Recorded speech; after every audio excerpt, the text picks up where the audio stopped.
PT ASDP Bakauheni Lampung melayani penjualan tiket di rest area kilometer 20. Menghadapi libur Natal 2021 dan Tahun Baru 2022, seluruh stakeholder di Lampung Selatan menghadiri rapat koordinasi di Pelabuhan Bakauheni pada Selasa 7 Desember 2021.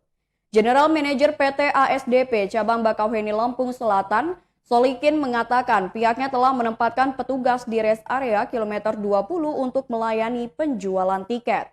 Pelayanan tiket sifatnya situasional atau melihat kondisi di lapangan nanti.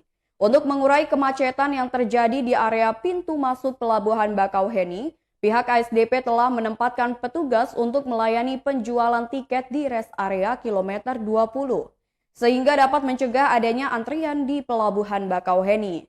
Solikin menegaskan pihaknya akan menguatkan stopper untuk mengamankan perjalanan.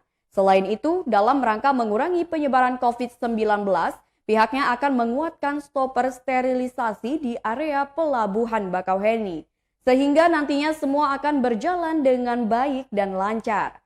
Perwakilan BPTD Panjang mengatakan pihaknya mendukung operasi Lilin Krakatau 2021 yang akan dilaksanakan oleh Polres Lampung Selatan.